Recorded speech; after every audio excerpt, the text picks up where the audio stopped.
ఏదో ఒక అద్భుతం చేయాలి, మనము మరణించిన జీవించే లాంటి సినిమాలు, నందమూరి తారక రామారావు గారు లాంటి సినిమాలు చేయాలి అనేది నా కోరిక. ఈ రోజు వరకు కూడా ఏ ఛానల్ మార్చిన ఎన్టీ రామారావు గారి సినిమా వస్తూనే ఉంటుంది. మరి అలాంటి చిన్నప్పుడు నేను పుట్టగానే నాకు తెలిసింది దేవుడు అంటే ఎన్టీఆర్ని ఇచ్చేవాడు, ఇది ఫోటో చూసి ఇది దేవుడు అనుకునేవాళ్ళం. అలాంటి అద్భుతమైన పాత్రలు చేసి మనసులో అలా దేవుడు అంటే ఎన్టీఆర్ అనే లాగా వెళ్ళినప్పుడు, సినీ పరిశ్రమకు వచ్చినప్పుడు నాకు అనిపించింది ఒక అద్భుతమైన సినిమా తీయాలి అనుకుంటే అది కుదరలేదు. కానీ భగవత్ రామానుజుల స్టోరీ ఒకసారి టేకప్ చేసినప్పుడు ఇలాంటి సినిమా, ఎందుకంటే చిన్నజీయర్ స్వామి గారు స్టాచ్యూ పెట్టినప్పుడే తెలిసింది స్టాచ్యూ ఆఫ్ ఈక్వాలిటీ, ఇది కుల మతాలకు అతీతంగా ఒక రామానుజుల స్టాచ్యూ అని ప్రధానమంత్రి, రాష్ట్రపతి వీళ్ళందరూ వచ్చినప్పుడు తెలిసింది. కానీ రామానుజుల స్టోరీ తెలవాల్సిన అవసరం ఉంది. ఒక అన్నమయ్య స్టోరీ సినిమాగా వచ్చినప్పుడే అన్నమయ్య గురించి తెలిసింది. కానీ ఒక అద్భుతం, రామానుజుల స్టోరీ అనేది ఒక అద్భుతం. 11వ శతాబ్దంలో కులము లేదు, మతము లేదు, మానవులంతా సమానమే అని చెప్పితే రామానుజులు. అప్పటి వరకు దేవాలయ ప్రవేశం లేకుండేది, కేవలము రాజులకు బ్రాహ్మణులకు మాత్రమే ప్రవేశం. అలాంటి సమయాన 11వ శతాబ్దంలో ఒక రెవల్యూషన్ ఆధ్యాత్మికవేత్త భగవత్ రామానుజులు. మరి ఇలాంటి కథగా వచ్చినప్పుడు సినిమాగా అయితేనే ప్రజల్లో ఎక్కువ స్పందన వస్తుంది. Media is very powerful. మరి ఈ కథ తెలియాల్సిన అవసరం ఈనాటి యువతకి అవసరం ఉంది. ఆ రోజు 11వ శతాబ్దంలోనే కులం లేదు, మతం లేదు అంటే ఈరోజు ఇంకా కులాల మధ్యన, మతాల మధ్యన ఇంకా నడుస్తున్న సమయం 21st సెంచరీలో కూడా 10 సెంచరీస్ 1000 ఇయర్స్ అయిపోయింది. సో ఇప్పటికీ కూడా ఈ సినిమా ద్వారా కొంతైనా మార్పు రావాలని, ఒక తిరుమల దేవాలయ నిర్మాణం, మనం అందరం తిరుమలకి వెళ్ళి దర్శనం చేసుకుంటాం, కానీ ఈ దేవాలయ నిర్మాణం ఎవరు, అసలు ఈ మంత్రోచ్చరణ ఎవరు అనే ఎవరికి తెలీదు. బట్ ఈ యొక్క దేవాలయ నిర్మాణం చేసిందే భగవత్ రామానుజులు. ఈనాటి వరకు కూడా మంత్రోచ్చరణ ఉంది అంటే అది భగవత్ రామానుజులు వ్రాసిన మంత్రోచ్చరణ. ఇప్పుడు కూడా ఈ భారతదేశంలో ఎక్కడైనా మంత్రోచ్చరణ జరుగుతుంది అంటే అది భగవత్ రామానుజులు లిఖించిన మంత్రోచ్చరణ. చాలా వరకు తమిళ్లో ఉంటాయి మంత్రాలన్నీ, ఎందుకంటే రామానుజుల వారు తమిళ్. శ్రీరంగం నుండి ఆయన దేవాలయం ఎక్కేసి ప్రజలందరినీ ఉద్దేశించి చెప్పిన కథ. మరి ఈ కథ సినిమాగా తీయాలంటే చాలా కష్టం. గ్రాఫిక్స్ 2 సంవత్సరాలు అయిందండి. నేను వ్యాపారాలన్నీ పక్క పెట్టి 24 గంటలు సినిమా పిచ్చి వాళ్ళలాగా అయిపోయింది. సినిమా చేయాలి అంటే 24 గంటలు డే అండ్ నైట్. దాదాపు 90 మంది టీం పనిచేశారు. విఎఫ్ఎక్స్ డైరెక్టర్గా హర్ష, ఆయన 15 ఏళ్ల క్రితమే సినిమా డైరెక్టర్గా ఉన్నప్పుడు హర్షని తీసుకొచ్చి నేను విఎఫ్ఎక్స్ డైరెక్టర్గా పెట్టి 90 మందితో కోఆర్డినేషన్ చేసినప్పుడు ఇలాంటి గ్రాఫిక్స్, ఎందుకంటే ఈరోజు సినిమా చూడాలంటే జనాలకి ఎక్స్పెక్టేషన్ చాలా పెరిగిపోయింది. రాజుల చరిత్రలు ఎన్నొచ్చినా కూడా బాహుబలి అనే రాజు ఒక చరిత్ర తీసినప్పుడు ఆ గ్రాఫిక్స్ కానీ ఆ ఎక్స్ట్రాడనరీ వాడిన ఎక్విప్మెంట్స్ తోటి సినిమా బ్లాక్ బస్టర్ హిట్ కొట్టింది. అలాగే ఈరోజు ఒక దేవుడి సినిమా చూపించాలన్నప్పుడు నార్మల్గా చూపిస్తే ప్రజలకి ఎక్కదు, ఎక్స్ట్రాడనరీగా ఉండాలి, గ్రాఫిక్స్ ఉండాలి. సో ఇవన్నీ ఉండాలనే ఉద్దేశంలో 2 సంవత్సరాలండి ఎంత హెవీ బడ్జెట్ తోటి, ఒకే భాష కాదు, ఇది ప్రపంచం. ఎందుకంటే మా హీరో ప్రపంచవ్యాప్తంగా తెలిసిన హీరో భగవత్ రామానుజులు. ఈ ముల్లోకాలు తెలిసిన హీరో మా వెంకటేశ్వర స్వామి. కలియుగ దైవం వెంకటేశ్వర స్వామి స్టోరీని తీయాలన్నా, మరి రామానుజుల స్టోరీ తీయాలన్నా మరి మామూలు విషయం కాదు. వాళ్ళ ఆశీర్వాదం ఉండాలి. దేవుడి ఆశీర్వాదం లేని ఈ సినిమా చేయలేం. ఈరోజు ఈ ఫంక్షన్ చేస్తున్నామంటే కూడా స్వామివారి ఆశీర్వాదం తీసుకున్న తర్వాతనే ఈ ఫంక్షన్ చేయగలము. ఈ ఫంక్షన్కి రావాలంటే కూడా స్వామివారి ఆశీర్వాదమే ఉండాలి. ఈరోజు వచ్చిన వాళ్ళందరికీ దేవుడి ఆశీర్వాదం ఉందని నేను నమ్ముతున్నా. ఎందుకంటే ఇది టోటల్లీ మనం జనరల్గా 1000 సినిమాలు వేరండి, ఈ సినిమా వేరు. ఎంత నిష్టగా ఉంటే కానీ ఈ సినిమా కంప్లీట్ చేయగలిగిన. రామానుజుల మీద చాలామంది సినిమాలు తీశారు, బట్ అవి రిలీజ్కు నోచుకోలేదు. ఎన్నో కారణాలు ఉన్నాయి. బట్ ఈ సినిమాని ఛాలెంజ్గా తీసుకున్నా. ఇది ప్రపంచవ్యాప్తంగా రిలీజ్ చేయాలని కన్నడలో స్టేట్గా చేశాను సినిమా. అక్కడ Vikram More fight master, Kantara, KGF fight మాస్టర్తో చేశాను. అలాగే ఈ సినిమాని ఏదో నార్మల్గా తీసామా చిన్న సినిమా, ఇట్స్ నాట్ చిన్న సినిమా, ఇది చిన్న సినిమా కాదు. కొంతమంది టెక్నికల్ షో వేసినప్పుడు ఇది చిన్న సినిమా కాదు సార్, ఇది 500 కోట్ల సినిమా అని చెప్పే రేంజ్లో ఉంది సార్ అన్నది. ఎక్స్ట్రాడినరీగా అంత అంటే ఏమంటారు, దీంట్లో ప్రాణం పెట్టేశాం. నా 25 సంవత్సరాలు నా ఎక్స్పీరియన్స్ పెట్టాను ఈ సినిమా జూలై 12 ప్రపంచవ్యాప్తంగా, నాట్ ఓన్లీ తెలుగు, దాదాపు ప్రపంచవ్యాప్తంగా నా ఎక్స్పెక్టేషను 700 నుంచి 1000 థియేటర్లు, అమెరికా కానీ బెంగళూరు, బాంబే, ఇలా అన్నీ చూసుకుంటే దాదాపు 500 నుంచి 700 థియేటర్లు రిలీజ్ చేసే ప్రణాళికతో ముందుకు వెళ్తున్నాను. మరి ఇలాంటి సినిమాను ఆదరించాల్సి అవసరం ఉంది. ఎందుకంటే అన్నమయ్య తర్వాత 20 సంవత్సరాలు అయిపోయింది. అలాంటి ఒక అద్భుతమైన సాంగ్స్తో వస్తున్నాను. ఈరోజు మీరు ఒక్కొక్క పాట, ఈరోజు నేను 2 పాటలు విడుదల చేశాను. మళ్ళీ వారం ఇంకొక 2 పాటలు విడుదల చేయబోతున్నాం. ఈ 2 పాటలు మీరు విన్న తర్వాత ఇంకా ఎక్స్పెక్టేషన్ అడుగుతారు. అందుకోసం ఇంకో 2 పాటల్ని నెక్స్ట్ వారం విడుదల చేయబోతున్నాం. ఒక్కొక్క పాట ఒక ఆణిముత్యం. 100 సంవత్సరాల తర్వాత కూడా ఈ పాటలు వినేలాగా తయారు చేశానండి. ఏదో సినిమా తీసామా, థియేటర్లు వేసామా, 3 రోజుల్లో, ఇప్పుడైతే 3 రోజుల సినిమాలు, ఏ సినిమా అయినా 3 రోజుల తర్వాత తీసి లోపల పెట్టామా, కాదు. 100 సంవత్సరాలు ఈ సినిమా చూసేలాగా, 100 ఇయర్స్. ఇప్పుడు చూడండి, ఎప్పుడో సీతారాముని కళ్యాణము ఆ సాంగ్స్ ఇప్పుడు వింటున్నాం. ఎప్పుడో ఓం నమో వెంకటేశ సాంగ్ ఈరోజు వింటాం మనం. అలాంటి అద్భుతమైనవి ఎన్టీ రామారావు గారు నటించిన దాంట్లో ఎన్నో పాటలు ఈరోజు కూడా మనం రోజు పాడుకునేలాంటి పాటలు ఉంటాయి. అలాంటి పాటలు చేయాలనే తపనతో చేసిన సినిమా ఇది ఒక లైబ్రరీ అనుకోండి. సినిమా ఇండస్ట్రీకి ఒక లైబ్రరీ ఇస్తున్నాను. దీనికి టోటల్ ఫిలిం ఇండస్ట్రీ నాకు సపోర్ట్ చేయాలి, నాకు కాదు, ఈ సినిమాకి సపోర్ట్ చేయాలి. ఎందుకంటే ఒక చిన్న వ్యక్తినై ఉండి ఒక కొండని ఢీకొనేలాగా సినిమా చేస్తున్నాను.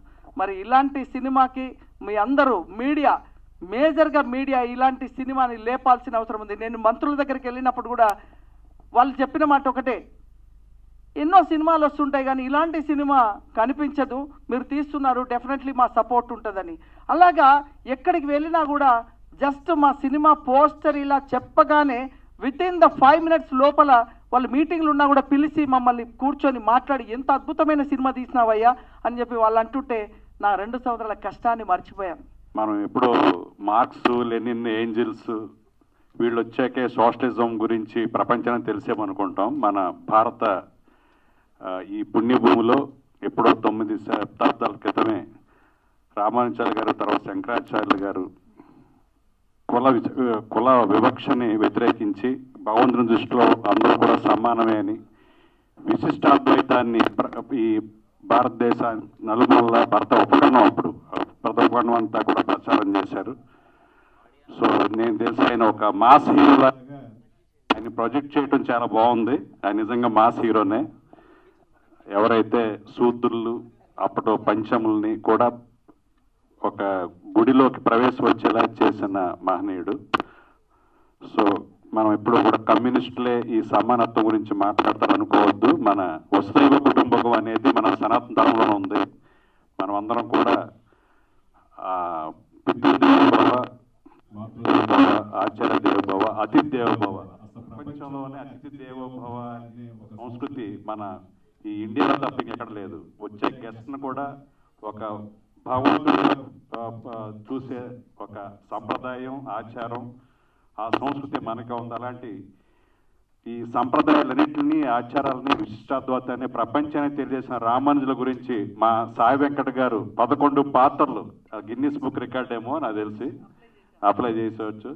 సో అలాగే రెండో అమ్మాయి 3 పాత్రలు, మొదటి అమ్మాయి 1 పాత్ర, ఒక సొరభి ఫ్యామిలీ లాగా మొత్తం కుటుంబం అంతా కూడా డెడికేటెడ్గా, రాజమౌళి గారు ఫ్యామిలీ ఎలాగైతే డెడికేట్గా సినిమా గురించి చేస్తారో మళ్ళీ ఇంకో ఫ్యామిలీ సినిమా కోసం డెడికేట్గా పనిచేయటం, ఇలాంటి ఒక సమాజానికి అవసరమైన భక్తితత్వమే కాదు సమానత్వాన్ని బోధించిన రామానుజుల గారి గురించి ఈ జైహో రామానుజాన్ని చేయటం నిజంగా అభినందనీయం. దీన్ని నిజంగా మీడియా వాళ్ళు, సినిమా పరిశ్రమల వాళ్ళు, ఆధ్యాత్మిక రంగంలో ఉన్న ప్రతి ఒక్కరూ కూడా ఈ సినిమాని ఆదరించి ప్రోత్సహించి అఖండ విజయం చేకూరేలా చేస్తారని మనసారా యూనిట్ని ఇంత కష్టపడి ఎఫర్ట్ చేసిన వెంకట గారికి ప్రత్యేకంగా అభినందన తెలియజేస్తూ సెలవు తీసుకుంటాం. Thank you.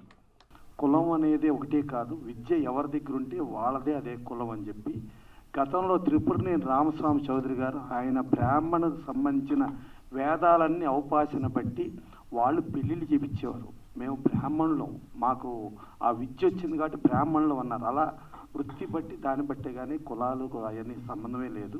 సో దాని మీద మన సాయి వెంకట్ గారు అద్భుతంగా చేశారు. ప్లస్ ఇవాళ ఒక సినిమా తీయాలంటే ఒక ప్రొడ్యూసర్కి కుటుంబం ఎందుకు సినిమా ఫీల్డ్కి వెళ్తే ఆ రిస్క్ అది అదే మాట్లాడే పరిస్థితిలో ఇవాళ కుటుంబం మొత్తం ఏకతాటి పైకి వచ్చి కూతుళ్ళు సాయి ప్రసన్న గారు, ప్రవళిక గారు వాళ్ళు కూడా యాక్ట్ చేస్తూ, అలాగే వైఫ్ హేమలత గారు ప్రెజెంట్స్గా ఉండి సాయి వెంకట్ గారితో 11 పాత్రలో జైహో రామాంజ సినిమా చేపించడం మామూలు విషయం కాదు. ఇది మళ్ళా వాళ్ళ సాయి వెంకట్ గారు రాబోయే 50 తరాల వరకు కూడా మా తరం వారు ఇది చేశారు అని చెప్పుకునే రేంజ్లో ఈ సినిమా తీశారు. ఏదో కమర్షియల్ సినిమా ఇంకో సినిమా కాకుండా ఈ సినిమా చరిత్రలో రాబోయే 50 తరాల చరిత్ర నిలిచిపోయే రేంజ్లో ఈ సినిమా చేయటం చాలా అద్భుతం. ప్లస్ రామానుజు గారి చరిత్ర ఇవాళ ప్రపంచానికి తెలియటం, మన ఈక్వాలిటీ అని చెప్పి మనం ఇక్కడ పెద్ద విగ్రహం పెట్టాం. చంద్రజీవి స్వామి గారు వీళ్ళందరూ ప్రైమ్ మినిస్టర్, ప్రెసిడెంట్ ఇంతమంది వచ్చి దానికి వస్తే దాని వెనకమాల బిహైండ్ స్టోరీ ఏంటి, అసలు రామానుజు గారు ఏంటి అని చెప్పి తీసిన సాయి వెంకట్ గారు ధన్యులు. అలాగే ఆయన నాకు ఇన్స్పిరేషన్ ఎన్టీ రామారావు అన్నారు. యాక్చువల్గా ఎన్టీ రామారావు గారు పోతులూరి వీరబ్రహ్మేంద్ర స్వామి చరిత్ర సినిమా తీశారు. ఆ సినిమా తీసినప్పుడు అసలు తండోపతండాలుగా మనకు హైదరాబాదులో ఉన్న శోభనా థియేటర్ బాలానగర్కి బళ్ళు కట్టుకుని వచ్చి తిండులు కూడా దాంట్లోనే పెట్టుకుని టికెట్ ఎప్పుడు దొరికితే అప్పుడు టికెట్ తీసుకుని సినిమా చూసి మళ్ళీ బళ్ళు వెనక్కి వెళ్ళే రేంజ్లో చరిత్ర సృష్టించిన సినిమా శ్రీ పోతులూరి వీరబ్రహ్మేంద్ర స్వామి చరిత్ర. ఆ సినిమా ఆ రోజు వచ్చిన ప్రేక్షకులు ఈ రోజు వచ్చే టికెట్ డబ్బులతో లెక్కేస్తే చరిత్ర ఇంకా భవిష్యత్ చరిత్రలో కూడా అదే చరిత్రగా నిలిచిపోయే సినిమా అది. ఆ సినిమా రామకృష్ణ సినీ స్టూడియోస్ పతాకంపై 7 కొడుకులు నిర్మాతలుగా ఆయన రామారావు గారే డైరెక్షన్ చేసి ఆయనే అంతా వండి యాక్ట్ చేసి మళ్ళీ ఆయన కొడుకు బాలకృష్ణ గారిని ఆ సినిమాలో యాక్ట్ చేపించడం జరిగింది. ఆ సినిమాలో రామారావు చెప్పారు, ఈ సినిమా ఆడాలంటే కొడుకు బాలకృష్ణ పాత్ర సక్సెస్ అయితేనే ఈ సినిమా ఆడద్దే, లేకపోతే ఆడదు. ఆయన మూలంగానే ఇది ఆడుతుందంటే అప్పుడు బాలకృష్ణ గారు అనుకుంటే ఆయన హీరో, నేనేదో మామూలుగా చేసిన దానికి ఏమంటున్నారంటే క్లైమాక్స్లో ఆయన పాత్ర మూలంగానే ఆ సినిమా ఆడే పరిస్థితి వచ్చి అది అత్యంత సూపర్ హిట్ అయింది. అలాగే మన సాయి వెంకట్ గారు వాళ్ళ కూతుళ్ళు కూడా యాక్ట్ చేసి వీళ్ళందరూ అంటే అది ఒక బ్రహ్మంగారి చరిత్రను ప్రపంచానికి సాటి చెప్పిన రేంజ్లో ఎన్టీ రామారావు చేస్తే ఒక రామానుజన్ చరిత్రని ఆయన ఇన్స్పిరేషన్లో వచ్చి సాయి వెంకట్ గారు చేయటం అది భవిష్యత్ తరాలకి అందరికీ మనకు కూడా అసలు రామానుజన్ గారు అంటే ఏంటి అని తెలుసుకోవాల్సిన ఆవశ్యకతని తెలుసుకోవాల్సిన బాధ్యతని మనకు తెలియచెప్పిన సాయి వెంకట్ గారు వాళ్ళ కుటుంబ సభ్యులు అందరూ ధన్యులు. దానితో పాటు ఇక్కడ ఆశీర్వదించడానికి వచ్చిన ప్రతి ఒక్కరూ ప్లస్ ఈ సినిమాకి సహకరించిన ప్రతి ఒక్కరికి కూడా అభినందనలు తెలియజేస్తూ మా అనిల్ కుర్మాచలం గారు ఎఫ్డిసి చైర్మన్గా ఉండి నేను అనుకుంటాం ఎఫ్డిసి చైర్మన్లుగా భారతదేశంలో ఎవరుండా ఇన్ని ఫంక్షన్లకు వచ్చి ఇన్ని ఫంక్షన్స్లో అటెండ్ అయ్యి ఆశీర్వదించిన record never before never after, that is one and only Anil Kurmachalam గారు. అలాగే మా రామ సత్యనారాయణ గారు, మా బల్లెం వేణుమాధవ్ గారు, మా వాళ్ళు అందరూ ఇంతమంది వచ్చి ఇక యాంకర్గా ఈ సినిమా ఫంక్షన్కి ఒక యాంకరింగ్ చేయాలంటే దానికి ఒక విద్య ఇది కావాలి, ఒక ఇది కావాలి. అలాంటిది ఉన్న ఏకైక వ్యక్తిని తీసుకొచ్చి ఆయన్ని పెట్టి ఆయన చేస్తూ ఉంటే ఆయన అనర్గళంగా మాట్లాడుతూ ఉంటే అదేదో దానవీర సవర్కన్న ఎన్టీ రామారావు డైలాగులు చెప్తున్నట్టుగా ఆయన చెప్తున్నది మీడియా వాళ్ళు కూడా ఇబ్బంది పడకుండా ఆయనది హ్యాపీగా ఇచ్చేశారంటే ఆయనకున్న ఆ శక్తి అలాంటి వ్యక్తులను తీసుకొచ్చేలా చేశారు. డెఫినెట్గా జూలై 12న ఈ సినిమా డెఫినెట్గా ఆడాలి. ఇది మన కోసం, మన ఇవాళ మన చరిత్ర తెలియని పరిస్థితి, మన పద్ధతి తెలియని పరిస్థితిలో చెప్పిన సాయి వెంకట్ గారికి మనందరి కోసం మన కోసం ఈ సినిమా ఆడాలి, మనమందరం ఆడించాలని కోరుకుంటూ ఈ సినిమా బ్రహ్మాండంగా ఆడి ఈ సినిమా మూలంగా మీరు నిలిచిపోయారు. ఇంకొక 100 తరాలకే మా తాతల ముత్తాతలు ఏం చరిత్రలు చెప్తారో 100 తరాల వరకు సాయి వెంకట్ గారు వాళ్ళ కుటుంబం ఉందనేది వాళ్ళ భవిష్యత్ తరాలు ఈ సినిమా చూసి చెప్పుకునే రేంజ్లో ఈ సినిమా చేసినందుకు మరొకసారి తీసినందుకు ఆయనకి కాకుండా తీసిన దానికి నేను ఆయనకి థ్యాంక్స్ చెబుతున్నా. మన కోసం మన హిందూ మత ధార్మిక శక్తికి ఏమైపోతుందో తెలియని పరిస్థితిలో ఒకప్పుడు నేపాల్ అంటే హిందూ దేశం అనుకునేవాళ్ళు. వాళ్ళు నేపాల్ కూడా హిందూ దేశంగా లేదు. అలా హిందూ దేశంగా హిందూ రాజ్యంగా హిందువులకు ఇప్పుడు మనం ఒక తిరుమల వెంకటేశ్వర స్వామి దగ్గరికి వెళ్ళాలంటే 10,000 రూపాయల టికెట్ వాణి ట్రస్ట్ అని చెప్పి చేస్తున్నారు. అదే మనకేమో టికెట్లు మన ట్రాన్స్పోర్ట్ మనం పెట్టుకోవాలి, మన టికెట్లు మనం పెట్టుకోవాలి. మనం అన్ని రకాలుగానే డబ్బులు ఇచ్చుకుంటా వెళితే మన డబ్బులతో వేరే వాళ్ళకి స్పాన్సరింగ్లు ఉంటాయి, ప్రమోషన్లు ఉంటాయి, లేకపోతే వాళ్ళకి డెవలప్మెంట్కి డబ్బులు ఇవ్వటం ఉంటుంది, ఇన్ని ఉంటుంది. అలాంటి దారుణమైన పరిస్థితుల్లో ఇవాళ మన హిందూ ధార్మిక శక్తిని తెలియపరిచే సినిమా తీసినందుకు మరొక్కసారి థ్యాంక్స్ చెప్తూ సెలవు తీసుకుంటాం. I'm Pravalika, producer, co-director, and I played 3 roles in this movie. And ఈ opportunity ఇచ్చింది మా డాడీయే. I have to really thank him. It's an incredible journey. I've learned so much, and there is so much learning experience throughout 2 years. Like it's an incredible journey. There is so much I learned, like what happens behind the movie.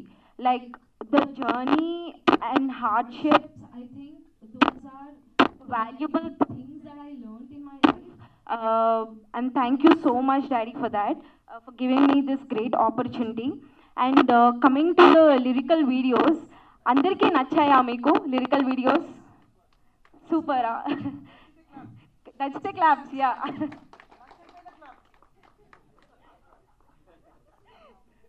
So lyrical, I'm literally waiting for this day.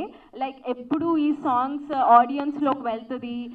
I'm really waiting for this day. Finally 2 songs got released. I hope everyone liked it. I think in my playlist there is a devotional playlist. I think it's been 15 years since Annamaya and Ramadasu movie got released.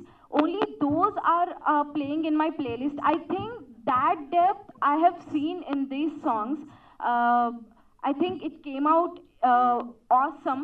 Like I have to really appreciate the music directors Venkat Garu, Jayasurya Garu. They did incredible. And even the movie part, I have to really share an experience. So we have booked a theater in Film Chamber, and just to see the technical errors, we booked it and we watched the entire film. And after the movie ended, the operator came running. He just appreciated that. He just clapped. He said, "Sir, you gonna receive all the awards, rewards. You did incredibly well. Like you actually didn't play the role, you lived in the role. You just didn't act, you just lived, you just gave that life to the role. It's incredible, you're amazing." And people need that little motivation and energy, right? Like that time we were like, we increased our speed to 2x and we were like, we're gonna do this, we're gonna promote this so well that it has to reach whole India. And that little motivation and energy, it really gave us so much encouragement. And coming to the movie part, it's going to release on July 12th. And the editing part, I have to tell you, even the glitches, I think the frame jumps, even little things we have to take care. And so much work has been put in. I think I have to appreciate the technicians too. They have been amazing through 2 years, and they worked so hard. And thank you so much for giving this opportunity. Thank you everyone. ఈ సినిమాకి all in one అయ్యి అట్లనే ఎంతో మందికి కూడా మా ఆత్మీయులందరికీ కూడా చాలా దగ్గర వ్యక్తి అయినటువంటి సాయి వెంకట్ గారు నిజంగా కూడా అంటే సరే సినిమాలు అదంతా టెక్నికల్ నాలెడ్జ్ నాకు లేకపోయినప్పటికీ కూడా తప్పకుండా ఒక 1.5 year వరకు అంటే పోయిన ప్రభుత్వం ఉన్నప్పటి వరకు ఎఫ్టీసీ చైర్మన్గా నేను బాధ్యతలు నిర్వహించినప్పుడు చాలా కార్యక్రమాలకు కానీ తెలుసుకునే ప్రయత్నం చేసే జర్నీలలో కూడా వెంకట్ గారు అంటే ఇటు బంధువుగా కూడా తెలుసు, ఇండస్ట్రీలో కూడా ఉన్నారు కాబట్టి అప్పుడు నిజంగా కూడా నాకు ఎంతో సహాయం చేసిండ్రు, అర్థం చేసుకోవడానికి చాలా సహకరించిండ్రు. వారికి నేను ఈ వేదిక ద్వారా కృతజ్ఞతలు కూడా నేను తెలియజేస్తూ ఉన్నాను.